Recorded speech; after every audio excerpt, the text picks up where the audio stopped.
ஒரே குடும்பம்தான் திமுகவை ஒரே கொள்கை போட்டு தாக்கிய வானதி சீனிவாசன். பாஜக எம்பி வானதி சீனிவாசன் திமுகவை கடுமையாக விமர்சித்துள்ளார். ஒரே குடும்பம்தான் திமுகவின் ஒரே கொள்கை என்று அவர் கூறியுள்ளார். அது மட்டுமின்றி தற்பொழுது பாஜக அரசு ஒரே நாடு ஒரே தேர்தல் மூலம் மாநிலங்களை அழிக்க பார்க்கிறது என்று முதல்வர் மு.க.ஸ்டாலின் குற்றம் சாட்டியிருந்தார். இதற்கு பதிலடி கொடுக்கும் வகையில் ஒரே குடும்பம் தான் திமுகவின் ஒரே கொள்கை என்று பாஜக எம்பி வானதி சீனிவாசன் தெரிவித்துள்ளார். இது தொடர்பாக அவர் வெளியிட்டுள்ள அறிக்கையில் கூறியிருப்பதாவது: ஜனவரி 18ஆம் தேதி சென்னையில் நடைபெற்ற திமுக வழக்கறிஞர்கள் அணி மாநாட்டில் பேசிய அக்கட்சியின் தலைவரும் முதலமைச்சருமான மு.க.ஸ்டாலின், ஒரே நாடு ஒரே தேர்தல் திட்டம் மூலம் ஒற்றையாட்சி முறையை உருவாக்க பாஜக முயற்சிக்கிறது. பிரதமர் நரேந்திர மோடியை சர்வாதிகாரியாக மாற்றவே இந்த திட்டம் பயன்படும் என்றெல்லாம் பேசுகிறார்கள்.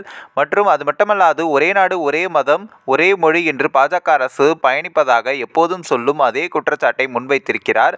அடிக்கடி ஆட்சி கவிழும் நிலையை தவிர்த்து அரசியல் நிலைத்தன்மையை உருவாக்கவும் செலவுகளை குறைத்து நாட்டின் வளர்ச்சியை விரைவுபடுத்தவும் தான் ஒரே நாடு ஒரே தேர்தல் திட்டத்தை பாஜக கூட்டணி அரசு முன்வைத்துள்ளது.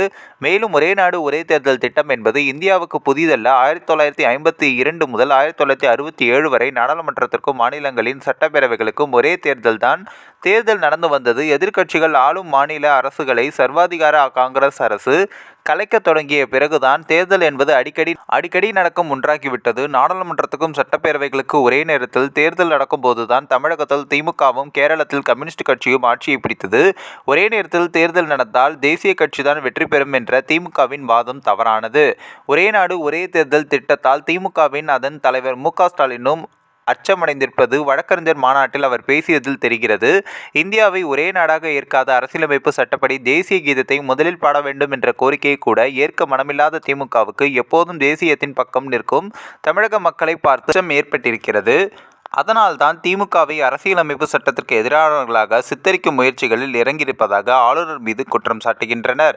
சட்டப்பேரவையில் முதலில் தேசிய கீதத்தை பாட மறுத்த திமுகவின் தேசவிரோத முகம் அம்பலமானதால் திமுக கலக்கமடைந்திருக்கிறது. அதனால்தான் மத்திய அரசு மீது முதலமைச்சர் மு.க.ஸ்டாலின் அப்பட்டமாக குற்றச்சாட்டி வருகிறார்.